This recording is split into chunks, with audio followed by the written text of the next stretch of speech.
کہ جہاں پر کتے رہتے ہیں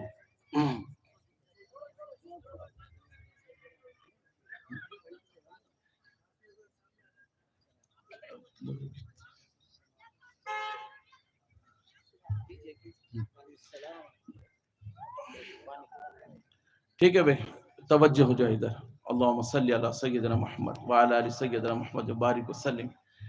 تو لوگ ایسے بھی ہیں ہمارے کہ عقل سے سمجھنا چاہ رہے. تو اس نے پوچھا کہ کتے کو کیوں لے کے گھومتا تو ہر وقت؟ اس نے کہا کہ کتے کو اس لیے لے کے گھومتا میں ہر وقت کہ میں نے یہ سنا کہ جہاں پہ کتا رہتا وہاں فرشتے نہیں آتے.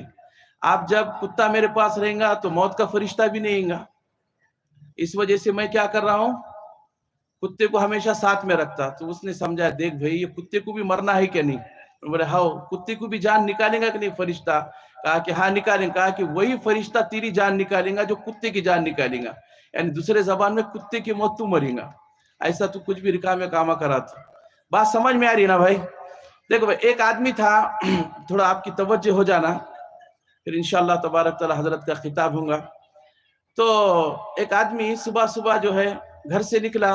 اب صبح میں گھر میں ہوتے رہتے اٹھ پٹانگ باتا اپنا کچھ بھی نیچے اوپر باتا، ٹینشن میں جا رہا تھا انہیں کہیں تو بھی. تو شام میں سے ایک انگریز آیا. کون آیا بھائی؟ ارے بولو نا. ایک انگریز آیا اور اس نے پوچھا واٹ از یور نیم؟ کیا پوچھا؟ What is your name? ابھی غصے میں تھا، انہیں اٹھایا پتھر ایک مارا اور بولا بگتلا کا مازا نیم.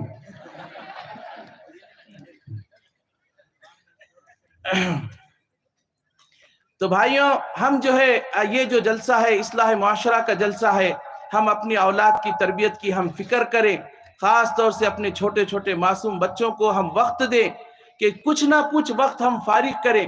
اور فارغ وقت کو اس وقت میں اپنے بچوں کو لے کر بیٹھیں، ان کو اچھے اچھے واقعات سنائیں، بزرگوں کے واقعات سنائیں، صحابہ کرام کے واقعات سنائیں، ان کے ایمان افروز واقعات ہم ان کو سنائیں اور ان کے جذبات کو ہم اس طرح بنائیں کہ ہمارے وہ بچے جو آج چھوٹے بچے ہیں لیکن یہ کل کی امت ہے، یہ بچے آگے بڑھ کر انشاءاللہ تبارک و تعالی امت بنیں گے اور قوم کی جو ہے تو قیادت کریں گے.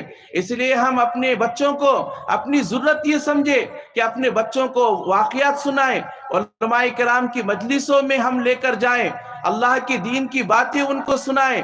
اور نوجوان بھی جو ہے اپنے اوقات کو جو ہے اس طرح ضائع نہ کرے کہ رات دن موبائل کے اندر لگے ہوئے ہیں اور رات دن اس طرح جو ہے اپنے اوقات کو ضائع کر رہے ہیں اور کوئی کچھ فائدہ نہیں ہے موبائل دیکھ کے اور اس کے ڈرامے دیکھ کے. کچھ مسلمانوں کو جو ہے تو اس کا اثر نہیں ہونے والا، کچھ بھی اثر نہیں ہو رہا. بڑے بڑے ڈرامے ترکی والوں نے نکالے، ڈرامے انہوں نے نکالے، ڈرامے کچھ تو بھی جذبات بنیں گے مگر کچھ جذبات مسلمانوں کے بن رہے نہیں.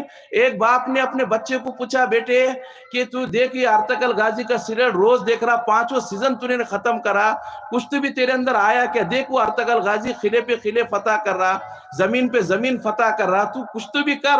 انہوں نے بولا ابا پوری تیاری میں نے کر کے رکھا، خالی ایک حلیمہ سلطان کا انتظام کرو. تو کچھ وہ ہماری پہنچ وہاں تک ہی رہنے والی جب تک کہ ہم اپنی اولاد کی تربیت کی فکر نہیں کرتے. دیکھو محمد بن قاسم جب آئے ہندوستان کے اندر عمر 16 سال کی عمر تھی. صلاح الدین ایوبی رحمت اللہ علیہ 19 سال کی عمر کے اندر مصر کے حاکم بنے. اب وہ دیکھو ہمارے اسلاف کو، بزرگوں کو، طارق ابن زیاد رحمت اللہ علیہ اتنے بڑے اللہ والے کہ نوجوان 16 سال کی عمر میں اپنی فوجیوں سے کہا کہ اے میرے فوجیوں کہ یہ کشتیوں کو جلا ڈالو. لوگوں نے کہا کہ کشتیاں جلیں گی تو پھر واپس کیسے جائیں گے؟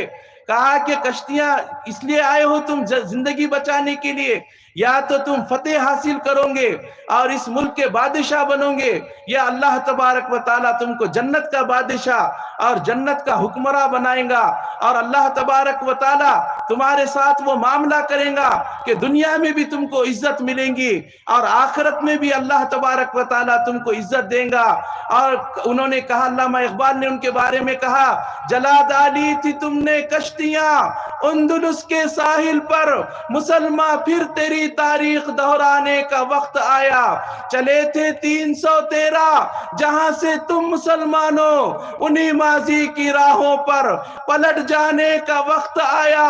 اٹھو صلاح الدین ایوبی کے